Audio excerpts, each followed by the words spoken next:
அது தர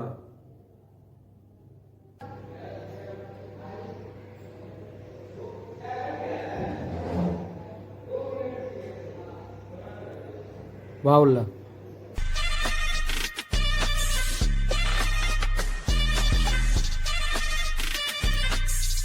வா உன்னதான் தேடிட்டு இருந்தான். எத்தனை நாள் ஆளை காணா.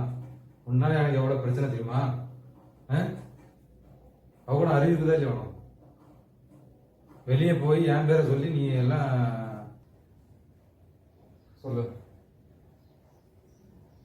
என்னாச்சு? எதுக்கு வர சொன்னாங்க? அப்புறம் அங்கேருந்து வந்துட்டே இருக்க. அங்கே 4 ஆட்டோ ரிக்ஷாக்காரன் நிற்கிறாங்க. அந்த இடத்துல வந்துக்கிட்டு ஒரு ஆட்டோக்காரன் போயிருக்கிறான். இந்த மாதிரி இருக்கிறான் இங்கே பக்கத்தில் தமிழ்காரன். அவன் வந்து எனக்கு பணம் தரணும், கொடுக்க மாட்டேங்கிறான் அப்படின்னு சொல்லிட்டு அவன் ரிக்ஷாக்காரனை போயிட்டு 2-3 ரிக்ஷாக்காரன் என்கிட்ட சந்தேகம். போகிற இடத்துல நீ கடன் வாங்கி எடுத்துக்கிட்டு நீ பிரச்சனை உண்டாக்கி கொடுத்த வெளியில் நான் தலை கட்ட முடியும். நான் தான் சம்பாதிச்சு கொடுப்பேன். நீ செய்வேன். நீ டென்ஷன் பணத்தெல்லாம் போடுறான். பிரச்சனை எனக்கு கீழே தலை காட்ட முடியல, கீழே இறங்க முடியல. நீ இப்படிதான் தலைமை கூப்பிட்ட. நீ இப்படிதான் வெளியில போயிட்டு வந்துட்டு இருக்கிற. நான் அங்க வந்துட்டு இருக்கிறேன்.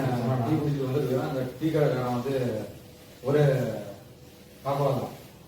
அந்த டீ பைசா 1 மாசம் ஆயிடுச்சு டீ குடிக்கிற அதெல்லாம் தரல அப்படின்னு சொல்லிட்டு அவன் என்ன பிடிக்கிறான். ஏன்னா நீ என்ன மாதிரியே இருக்கிறதுனால நான் வந்து நீ நினைச்சிட்டு என்ன கேட்கலாம்.